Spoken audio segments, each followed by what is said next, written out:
if you have them. I am so thankful to have you all here. My name is Erica Blankenship.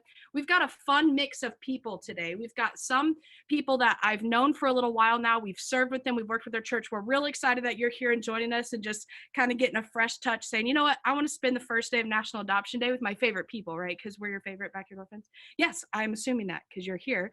Second, we have some people who we've gotten to know through these webinars. They've been here before. Welcome back. We're excited that you're here. If you were with us last November, today we're going to be talking about some of the same stuff, but you're going to get to hear from somebody who's kind of taken the last 12 months and gone from a small orphan care ministry doing some little things in her church last year to exploding to incredible things, and get to hear her journey. It's going to be a lot of fun. And then I've seen a lot of names I've never seen before. So welcome. If this is your first time to join our webinar, we like to just be chill around here and just be real and authentic and hang out with you a little bit. I get to know you and we want you to get to know us. So we're glad that you're here. Thanks for making the time to be here with us today. I want to open by sharing a story and a couple of thoughts before I introduce you to our special guest. I was a kids and youth pastor before I stepped into this space called orphan care. And in that time as a youth pastor, I had this young lady, I'll call her Sarah, 17 years old, in foster care, in need of a family. And I loved Sarah. She was just one of those teenagers that you actually like. I kind of use that joke a lot, but it was so true. Like, you know, there's teenagers that you're like, not so much, but then there's ones that you want to be around. And that was Sarah. She was an incredible young lady. Sarah was up for adoption. Her family was no longer around or available. And as many of you probably can assume, it's really hard to find families to adopt 17-year-olds. Unfortunately, they never found a family for her. And on her 18th birthday, I got a phone call from her foster sister letting me know that her foster family decided they could no longer care for her. So they put her on a bus with some cash and a trash bag full of her things and sent her back to her hometown, 5 hours away from where we knew her. Now, that story rocked my world, and it is heartbreaking and heart-wrenching. And sometimes I even don't like to talk about it because it is so sad that Sarah started her adult life all alone, homeless, no car, no driver's license, job, bank account. She had nothing, and was just left to fend for herself as she entered into adulthood. All she wanted was a family. You might say, well, why didn't you do something? Well, the reality is that was the first encounter I had that even made me realize this was something I should be involved in. In fact, I remember sitting in my office at the church, hanging up the phone with her foster sister and thinking, I thought this only happened in movies. I had no clue that it happened each and every day in the United States. In fact, that every year over 20,000 kids age out of foster care without a permanent family.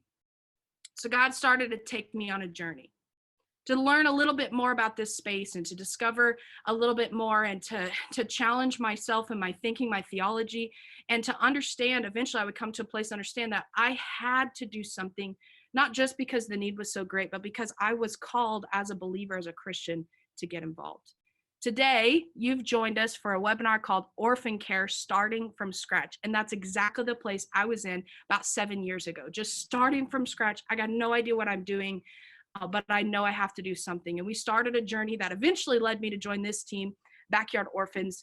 And I love getting to do what I do to help other pastors not have that experience that I had, to have other Sarahs not leave foster care without a family and to have no more stories like that ever happen again. And so I love getting to do this. On that journey of learning and educating, I learned some stuff that some of you on this call might already know, but maybe you're brand new to this space and you've gone, I've never heard this stuff before. And so you're just now learning it for the first time. What I found out was that there's 400,000 kids in foster care and that over 100,000 of them were like Sarah, they needed an adoptive family. And I wasn't sure how to deal with that and how to handle that until one day God had me stumble across that number, 350,000 churches. If you've ever heard that comparison between children in foster care and the number of churches in the United States, and then I was encouraged to go, wow, this actually is like basic, simple math. I love math. So when numbers are like that and I go, wow, okay, this totally makes sense in my mind that if every church just did something,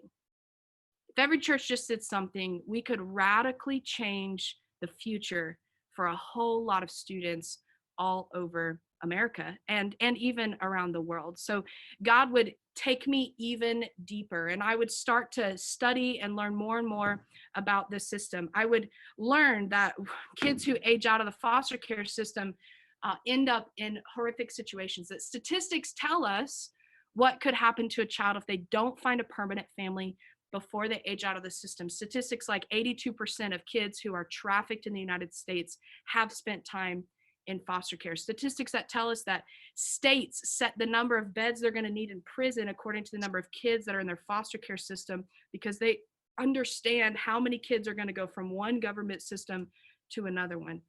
Understanding that drug and alcohol addiction is huge in kids from hard places. Homelessness is something else that happens to so many young people. This is an urgent need. We have to move upstream in their lives in order to encounter them before they wind up in those places and those ministries, to reach them, to help them find family, to help them start a life that is healthy and healing because they have godly homes to love them. And we do it because of James 1:27, right? That's the foundation of why we're here.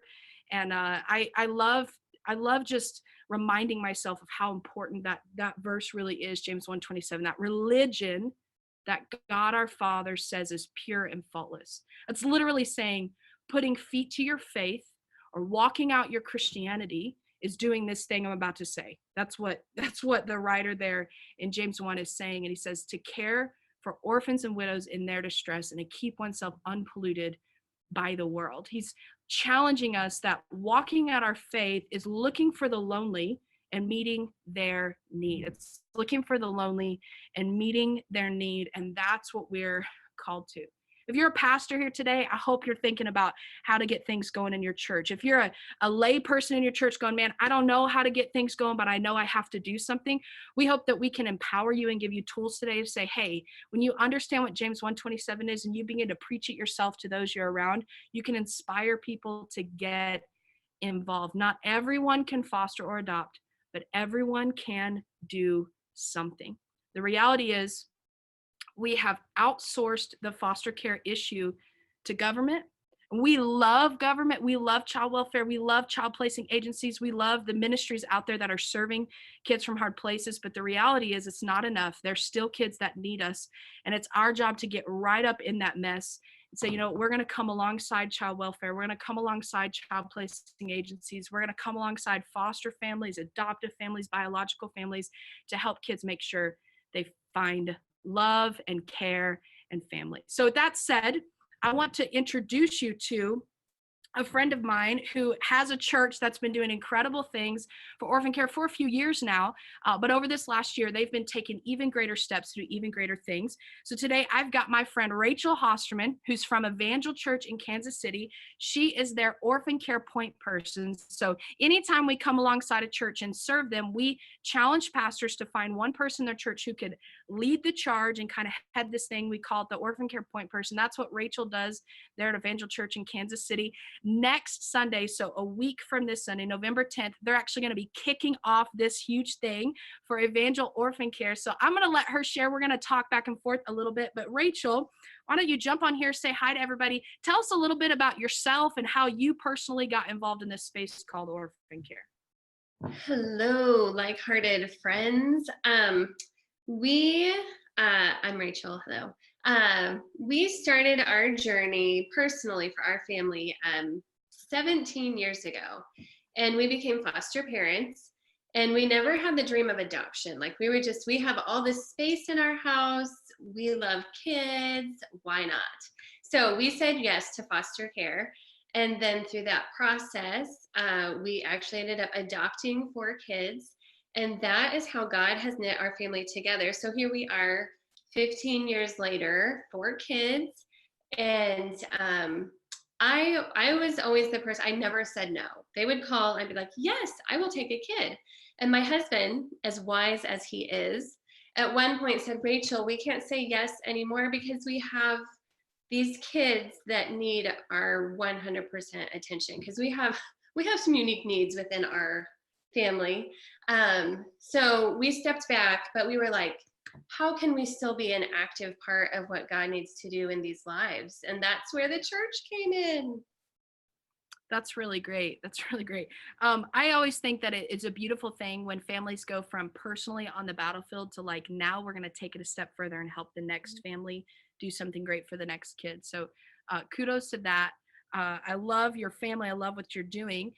Now, Rachel, we've talked a lot over the last year. I think you and I met the first time about a year ago. Does that sound right? It was about this time last year. Yeah. Yeah. So when we jumped on the call, I got to meet Rachel, and it turned out she had been connected to Eric Porter, who's our president. He's pretty awesome too, and wasn't able to jump on today. But they had chatted before at one point in time, and Rachel was ready to get something started at her church, and she had run through some stumbling blocks. And you've had kind of a long journey to get to this place that's going to launch next week. So why don't you share? Because I think that it's really a truth for a lot of churches that go, man, this is taking forever. This is so hard to get it going. And it can be really easy when we hear about awesome ministries to assume that it was just great and perfect and you have the best pastor, the best staff. The reality is every human has trouble understanding this orphan care thing. So I'd love to hear from you to tell us a little bit about the church's journey and the time it's taken and how you've gotten to what is today Evangel's Orphan Care. Sure. Well, when we got to that place where we knew that we couldn't foster anymore ourselves, we went to our co-pastor and I sat in her office and I just shared with her my heart. I didn't have a plan. I just shared with her my heart. And she said, she goes, well, let's pray about that. And at the time in my, maybe my immaturity as a Christian, I don't know. I felt that was like a Christian way of saying, no. So I was a little discouraged from walking away from that conversation, and that was 8 years ago. And I calculated this because we're 9 days away from our launch, which is huge, but it took us 2,920 days to get to this day. Holy cow. So, Wow. yes. So 8 years ago, we started the prayer process. And thank you for my pastors, because I left that day discouraged, but I have since realized the Lord has done a work in my heart that preparation takes time. And it's not even just the work that Backyard Orphans helps us do, but the prayer part, the spiritual side of it, that God has to prepare hearts and he has to prepare families. And I don't know what time frame that is, but the Lord does. So we have to trust that our church leadership is in tune with that, and that they're going to get us there when we're ready and when our church family is ready. So 8 years ago, we started the prayer process. And then I think 4 years after that, and we had a prayer team. It was cool. But then 4 years after that, we started kind of just crawling in the orphan care business, because it's amazing how many people in our churches are so unfamiliar with orphan care, or foster care, or just the needs in our community. It's incredible just how many people are unaware. So God took that 4th year, and it became the process of, okay, church family, this is what's going on in our backyards. This is what's going on in Kansas City. And so we became a part of Care Portal, which connected us with local welfare agencies. And Care Portal is not everywhere in every state or every city. But the idea is that you connect with your local welfare agencies, and they connect you with families that just have physical needs. Like, oh my goodness, I think in 4 years, we've probably met over 60 needs, just physical needs, cribs, high heel shoes for prom, for kids. I mean, it's just meeting physical needs. But the coolest part of it is just bringing awareness to the church. They're like, oh, wow, this is going on. So we spent about 4 years doing just that, just coming alongside local child welfare agencies, coming alongside other families outside of the church that are currently fostering. And that has blessed my socks off. And I know it has blessed our church family, just to be able to see what's really happening around us. And in the prayer part, I love that's like the foundation for any ministry, is the prayer part. Because It's a spiritual battle. And I think a lot of times we get blinded by, oh, I'm so mad at this welfare agency. I'm so mad at these parents. I'm so mad at these kids. And we get so mad at people or agencies when Yeah. really our enemy is Satan. Yeah. And so if we can lay that groundwork of prayer and just realizing and recognizing this is a spiritual battle and this is who we're really fighting, that is key. And that has brought us to where we are. Yeah, that's so good. I think I heard it said, I think Dr. Karen Purvis said this once, that it's not when a child is experiencing trauma, or when people are experiencing trauma and hard stuff and it gets messy, it's not you versus them.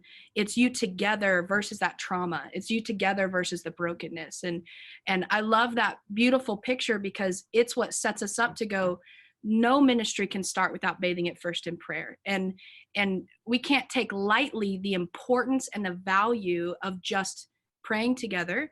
And really, when I believe that prayer is kind of a two-sided thing. Not only when we pray are we bringing our requests to God and he hears us and he meets those needs, but prayer changes us. So when we Mhm. ask our church to join in and pray, and that might be the first thing that anybody ever does in orphan care, it begins to change our hearts to be able to understand the greater need to motivate us to get involved. I think my mom as a kid used to say, when you have a need or you want to pray for someone else, don't pray for them to change, pray for God to change you through that time with him. And I think that's so key in orphan care, that just starting simply going, let's pray together. And for people who are like me, and probably like you too, that are just motivated to get in and do something, that can feel so frustrating. Like, oh, I'm like a horse, in a horse race stuck behind the gate going, just open it, please. But it is so important. So that's so good. So good. Just for the rest of you guys to know, Care Portal is an incredible organization. If you want to look into how that is a way you can get started, careportal.org. Careportal.org. You can go in there and you can see if they're in your state and in your area. If you have questions about it, it is one of our partners. We'd love to connect you with some of our friends over there. But that is an incredible way to just get people to understand there are needs and we can meet them, whether it's bunk beds, washers and dryers, bus tickets, birthday presents, shoes, clothes, car seats. You can meet it. So now that we kind of have heard that journey and the length of time that it's taken, we've talked a little bit. I've mentioned, hey, she's going to launch in November 10th, and that's referring to what we call our 4-step process. So Backyard Orphans is not the hero of this story. You guys are, because you're on the front lines of actually meeting the physical needs. We get to just walk alongside churches for a season and go, hey, here's a little advice, and then get out of it and see them do awesome stuff. But that 4-step process starts with a workshop, and I'm sure Rachel mentioned that in a second, and then just has a little bit of coaching and how you develop your teams and your ministries and how you recruit your volunteers and how to train them and prepare them for what you're about to do. And then it ends with step 4, which is a launch Sunday. And that's just a big kickoff. And I'm going to have her talk about that in a moment. But Rachel, why don't you just give us a picture of what Evangels, even the name of it, what's the name? What does it look like? Like, what is your ministry now going to do? What support services and that kind of stuff? Why don't you help us to see what does a full orphan care ministry look like at Evangel Church? Okay. Well, I have to say first, though, that you guys are some heroes because I am not a systems person at all. And so I don't do steps. I'm just going to do it and you guys follow me. And it's the most unorganized thing you'd ever see. So you guys saved my whole church from that. And you came in and gave us a structure and a framework, which is what we so desperately needed. Like we had a vision, we knew where we wanted to go. We just didn't know how to get there. And Backyard Orphans gave us the steps to do that. And that was beautiful. That gave feet to our mission. And I love that framework. So, but we are the Keep. And we have 5 support teams that we've put in place to, well, I do have to say, we have 10 families so far that are signed up for Orphan Sunday that are interested in foster or adoption. Praise God. That's awesome. So, I know. I'm so excited. And I know there's going to be more. Yeah. So, to support these families that have said yes, we have a prayer and encouragement team. We have the care portal, which is still just meeting very tangible needs, material things. Our meals team, who doesn't like somebody else to cook your meal for you. Childcare and respite, and then our advocate team.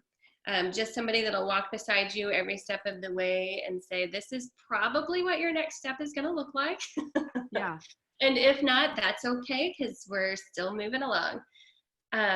So yeah, so that is starting in a week, and it's crazy, Erica. It's crazy awesome because Yes. I'm really honestly so grateful that you have helped give us structure so that we know how to support these families best. So yes, go the keep. Yes, go the keep. I am so excited to hear you already have 10 families. Just to give everybody context for that, our average church on that Sunday, usually it's somewhere between like 6 and 9. So for them to already have 10 families signed up, and then the day of, we know that God will speak to hearts that day in that sermon, and call some more people that say, I want to actually foster or adopt that day. So awesome job even getting that 10 to say yes already. But I cannot wait to hear the testimony, what happens on the 10th and how that works. What's really interesting about Rachel, a lot of times we have people that come and go, you know what, but we have this difficulty in our county, or this difficulty in your state, or this unique thing in our church. And the reality is that your ministry needs to focus on the culture and the state of your church. So like for Rachel, one of her fun nuances, and I didn't tell her I was going to say this, so no, I don't mean to put you on the spot, but they sit on the border of 2 states. And so if you know very much about the foster care system, that's difficult because you got people coming from totally different systems and backgrounds. And so we had to go and find agencies in both Missouri and Kansas, and had to talk to child welfare in their county and figure out how we could make things work so that their church could do this orphan care thing all together and it not be like 2 separate churches. And a couple of weeks ago, Rachel, really, I think we have some St. Francis, Kansas people with us on the call today. So shout out to St. Francis, Kansas. You guys are incredible. But why don't you just share a second on how that nuances happen, and maybe just encourage some people, and when the hard stuff comes, how God can just take care of it. Yeah. So yeah, we had coffee last week with St. Francis and Cornerstones of Care. Thank you, Cornerstones of Care in Missouri. And I was just like, guys, I really, for the unity of our church, I mean, that's kind of the idea, to do this together. I hate to divide Kansas and Missouri families. So how do we maintain that unity and also get the job done? So St. Francis was like, well, we could just accept Missouri training. I was like, oh, like it's that easy? So they were so gracious and just saying that we can honor that. And the Missouri likewise was like, we can do that too. And I loved their mindset that it's not a competition at all. This is not a competition. This is just putting kids and family, and they have the same heart, and it's beautiful. So here we are with a plan for Orphan Sunday for our families, and we're not going to divide anybody up. I'm not going to say Kansas over here, Missouri over there. It's just, guys, we're together and we're doing this. Yes. And that is such an awesome thing. That's what I think is so encouraging, when you find out that the system that we call broken, a lot of times we say, well, the system's broken and that's the problem. So we avoid getting involved because it's too messed up and we don't know how to navigate through it. Or, there's a lot of red tape and all the rules and all the systems and stuff. But in the system, there are incredible people who want to help churches get involved, who love that the church is wanting to get involved in both government and private agencies. So when you come in contact with people who just get it and go, hey, we're going to work hard to make this happen, that collaboration and that partnership, working all together, is what's going to be successful for the kids to win. Because that's what matters, is that kids win when they find family.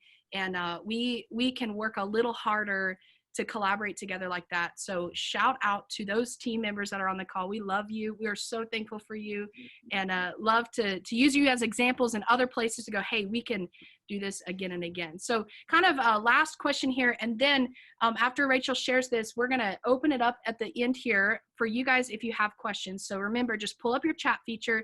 If you want to ask Rachel more about what she's doing or what a specific team is doing or more ideas or you need encouragement, just type some in that chat. Sometimes we have them, sometimes we don't, but we want to make sure you have the opportunity. Just pull up that feature and add your questions. But last question I have for you, Rachel, is that launch Sunday, we keep talking about Orphan Sundays, November 10th, and launch Sundays, November 10th. I know for our team, we have found that it's most important to do top-down leadership, meaning we have to start this thing from the pastor and move all the way down. And it has to come from the pulpit or people won't implement it. So a lot of times our team says, hey, we're going to promote it from the pulpit. We're going to cast vision from the pulpit. We're going to have implementation from the pews because it's going to flow all the way through the church, through every pastoral staff, through all those things. So it's so important to do an Orphan Sunday or a Launch Sunday to really get people excited about this and on board. So why don't you tell us a little bit, like, what's that service next Sunday going to look like, so people can kind of hear, if I was going to do something like this, what are my options or what ideas are happening out there? Okay, so next Sunday, Eric Porter is coming out to preach both services. We have 2 services in the morning, and our pastor, our lead pastor, has been so gracious to just hand over the stage, and which is kind of a big deal. Yeah. So he has been gracious in that, and our lead pastor and his wife, the co-pastor, they are going to be representing some t-shirts that day with the ministry on it. So they are sold out. They are in. Everybody's on board. So I'm just beside myself with excitement. Really, like, it's overwhelming. Yeah. Awesome. So Eric Porter is going to do his thing on Sunday morning as far as just, guys, it's time. We are ready. And I know that the Lord has moved hearts. Like, we are doing this. So after service, we'll have, we've had a registration open probably for 6 weeks now. And we've had something in the bulletin, online, where people can sign up that are interested in either fostering and or adopting, supporting those that do, or those that already are, because we do have some of those too. So it's a lunch space for everybody. And so we'll encourage them to come to that, and they'll come, and we're not even sure what we're serving yet, but it'll be something delicious. Minor details. So anyways, they'll come to lunch, and Eric Porter will, again, the way I understand it, because we haven't done it yet, is he will just kind of hand off the torch, like, here we are, guys, this is yours, run with it, go with it. And so that's what we'll do after he speaks. Then we'll be like, these are the teams available that you can join, and they will have next steps for each team. So like our childcare team, respite team, their next step is going to be a paper party where they're going to meet for lunch after a Sunday, fill out the background checks, and just kind of talk about the policies and procedures that we'll have. And then the prayer and encouragement team is going to get together after that on another Sunday to kind of talk about what that looks like for them to wrap around families, as far as how often do we send families a card? How often do we want to just send them a text and say, we are praying for you? And because we're still figuring it out. We're still figuring out what it's going to look like, but we have next steps. And that's what I'm just so excited about giving families. And then the coolest part to me is that families then that are staying for the Foster Adopt Talk will have a folder of probably way too much information, but communication is key, right? But it'll give them also next steps. Like, if you're really ready to jump on board, here's what we're going to do. And it'll get them in touch with the local welfare agency. It'll get them in touch with a person that's going to walk them through this. And because that's the hardest part for families, it's like, where do I start? Who do I talk to? And it's so nice when somebody in their church is like, here, this is who we're going to talk to, and we trust them, we love them, and we know that they are with us every step of the way. So we get to do that. And the cool thing is, I thought, this is November. Like, who wants to do anything in the month of Thanksgiving or Christmas, really? But St. Francis was like, oh no, we got to get them while they're hot. Yeah. So we are going to do 2 trainings, 2 big weekends between Orphan Sunday and Christmas, where families will be ready to run in 2020. And I'm just like, Yeah. That's incredible. That's so awesome. We love when systems work out. It's amazing that, you said earlier, like, I'm not a systems person. I'm just like, go for it and run after it. But so many more people will get on board when they know exactly what to expect. It's like, when they know what's coming next and where they have to head. So by preparing this Sunday and having all that paperwork and doing all your due diligence to make sure everything's ready and everyone knows what to happen, it's really going to set you up for a successful Sunday. And we're so excited. So if you want to see what happens, I am sure you could go Facebook stalk Rachel or Evangel Church or Find the Keep on Instagram and check out, see what they're doing and what happens that Sunday, because we're so pumped about what's going to go on and how many kids are going to be reached because one church said, yes, we're going to go deep with this. So one final thought, and then we're going to start to land this plan. I don't see any questions right now, so I'm going to just take a second and give you guys one simple thing. We talk about orphan care, and there are so many things that you can do. So if you're new to this space and you go, we're talking about starting from scratch, where do we go? First and foremost, I think Rachel and I would both agree, pray. Start there. Just start with prayer. And not just to yourself, find a group of people who will pray with you. Talk to your pastor and say, hey, could we highlight praying for kids who need families on Orphan Sunday, which is November 10th, and just have a moment during worship to say, we're going to pray that kids find family, and just focus on that and let that be the foundation. That's a great way to start from scratch. But when you're ready to say, okay, but we want to do something, but we want to start small, something like Care Portal and meeting needs, we talk about what we call an orphan care grid, the different levels people can get involved. So you can get involved from serving bio families to say, hey, we want to help families stay together so that they're not separated, or help families be reunited. That's gospel. That's the Bible, right? Reunification and redemption and having families back together. You can serve foster and adoptive families. We always include adoptive families because here's the truth. Just because a child's last name changes doesn't mean their trauma goes away. So they still need support in that season until that kid comes to a place of health and wholeness. Or you can serve kids who are transitioning out, which would be like that young lady named Sarah that I talked about at the beginning of the call. And there's like kind of 3 levels you can go in. So some people are called to foster adopt. Some people are called to invite them into their house and to serve people very closely in their home. But some people need a step higher, which we would call support services. And this is like walking alongside families. So starting a small group, that's for foster adopt families, or a parenting class for bio families, or maybe you find a kid who's about to age out and you just teach them how to budget a checkbook, right? How to balance their bank account and how to live on a budget. And then the highest level is what we call concrete services. This is tangible needs. So it may be as simple as calling your local child welfare and saying, hey, we have some needs that we need met, or we want to meet. So what is it that you have need of? And they might say, we need backpacks or toothbrushes or bunk beds. And meeting those actual tangible needs is an incredible way to do things. So we encourage you to find what you can do today and start small, start simple. Call out to us via email, text message, or on our Facebook page and ask questions. We'd love to serve you. That's why we exist, is to be here to talk to you.